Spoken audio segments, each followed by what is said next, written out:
wat betref die gawes van die Gees, profesie, genesing, spreek in tale.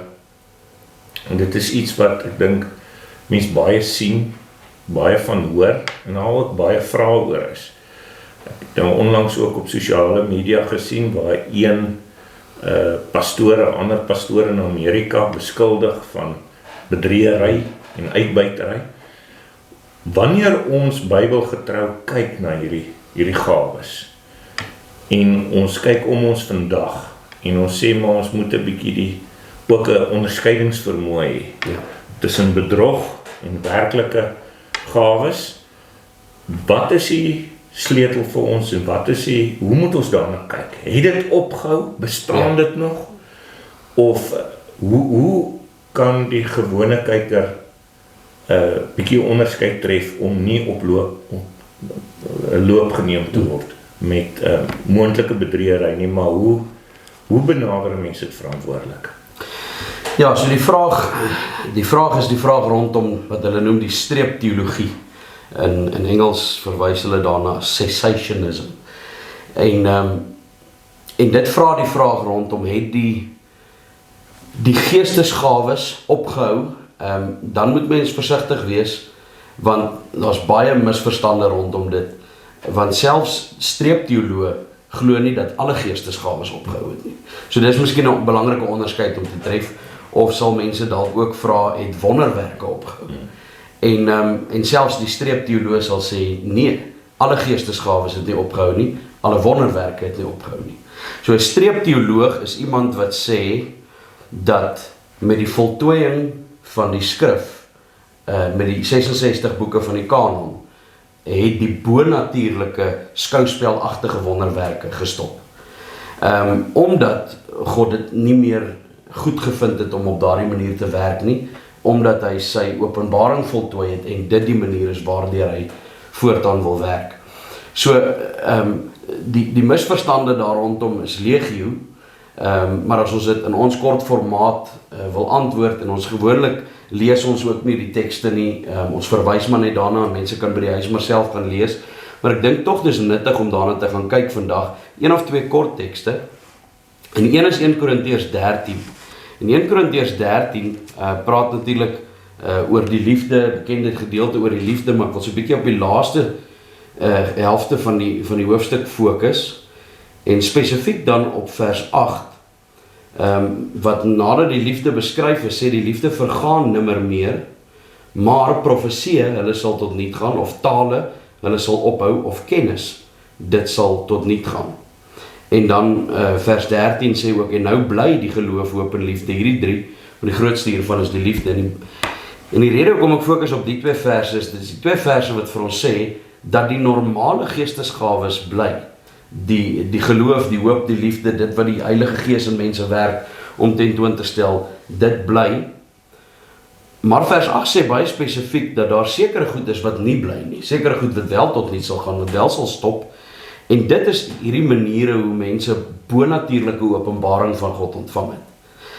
En dit vind ons ook dan in Hebreërs, as ons so 'n bietjie blaai na Hebreërs 1 toe, vers 1 sê, nadat God baie keer en op baie maniere in die ou tyd gespreek het tot die vaders deur die profete, het hy in hierdie laaste dae tot ons gespreek deur die Seun. En dan gaan hy daarmee aan om te sê dat die Seun is die afdruksel van die wese van God, en die afskynsel van sy heerlikheid, is die volheid, die hoogtepunt van die openbaring van God. Met ander woorde, dat na die Seun is die volle openbaring van God gegee, na die werk van die Seun, vestiging van sy kerk en sy koninkryk. En dis dan die idee van die streepteologie, is dat die streepteoloog sê, dit was noodsaaklik vir God om op baie skouspelagtige, bonatuurlike maniere, deur wonderwerke te werk, deur die Ou Testament, want hulle het nog nie die volledige openbaring van God gehad nie. Maar ook aan die begin van die Nuwe Testament, wanneer die apostels begin optree. Want watter bewys sou daar wees vir mense om die boodskap van die apostels te aanvaar? Hoe sou mense weet dat hulle uit God is? Hoe sou hulle weet dat hulle in die gesag van God verkondig, en dat dit wat hulle skryf, deur die Gees geïnspireer is, en die manier hoe God dit bewerk het, is deur wonderwerke.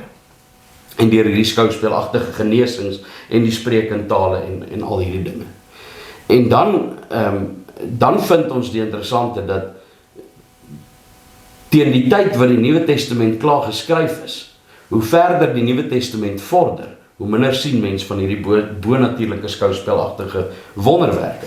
As jy die boeke van die Nuwe Testament in ons Bybel is nie kronologies nie. Hulle is gesorteer in kategorieë. Die evangelies word saamgegroepeer, die briewe van Paulus saamgegroepeer, die algemene sendbriewe en Openbaring. Maar sou jy hulle gaan neersit in kronologiese volgorde, dan kom jy agter in die eerste boeke, die vroegste boeke wat geskryf is, Handelinge en dan Korintiërs, baie vroeë boek, daar lees jy nog van die skouspelagtige wonderwerke van die genesings. En hoe verder jy aangaan, hoe minder hoor jy. Die tyd wat ons by die sendbriewe kom, is daar niks daarvan nie. En selfs in die latere briewe van Paulus is daar niks daarvan nie. En dit is die siening van die streepteoloog waaronder ek myself ook tel. Miskien kan ek dit byvoeg, daar is verskillende variasies ook onder streepteoloog. Daar is party streepteoloog wat sê alles het gestop, dit gaan nie meer gebeur nie, sal nooit weer gebeur nie. Ek is nie heeltemal daar nie. So mens kan my dalk 'n stippellyn teoloog noem as jy dit so wil noem. Maar daar is baie streepteoloog wat sê nee, dis vir ons duidelik uit die Bybel uit dat die wonderwerke gaan stop en dat dit spesifiek stop met die volle openbaring van God. Maar dan nog steeds toegee dat God is God en as hy so wil werk kan hy en glo ek dat waar die Bybel nog nie beskikbaar is nie, geld daardie omstandighede nog waar God op bonatuurlike en dan hoor mens uit die sendingveld uit baie dikwels van bonatuurlike wonderwerke wat gebeur en ek glo dat dit in die sendingveld daar waar die skrif nog nie ten volle of beskikbaar is of in daai bepaalde taal beskikbaar is nie, daar nog bonatuurlike wonderwerke kan gebeur. Wonderwerke gebeur natuurlik nog steeds elke dag. Ons elke dag mense wat 'n prognose en 'n diagnose kry, wat hulle 6 maande gee om te lewe en die volgende oomblik is die kanker weg. Dit gebeur ook en waar God dit wil doen, kan hy dit doen. Maar as 'n reël is openbaar God homself in sy woord. Dis die volheid van sy openbaring. Dis voldoende, is genoegsaam en is al wat ons nodig het om tot geloof te kom in Jesus Christus. Wonderlik, ek wil 'n opmerking maak en miskien wil jy daarop reageer. As ek reg, as ek sê mense wat so, kom sê stippellyn of streepteoloog, die benadering is nie as sulks om te sê God kan nie meer so werk nie. Dis 'n observasie. Dis 'n observasie. God het gekies om op 'n sekere manier te werk en daar sekere afleidings wat gemaak word en sê dit is hoekom ons dink God kies om nie meer so te werk nie, maar ek wil dan dit ook die stelling maak. Ek het gehoor en dit is 'n redelike betroubare bron, maar mens weet ook nooit verseker nie. Maar daar in lande waar die kerk redelik vervolg word en waar die skrif nie vrylik beskikbaar is nie, dat daar redelike gerugte kom van selfs mense wat glo Christus het aan hulle verskyn in 'n droom.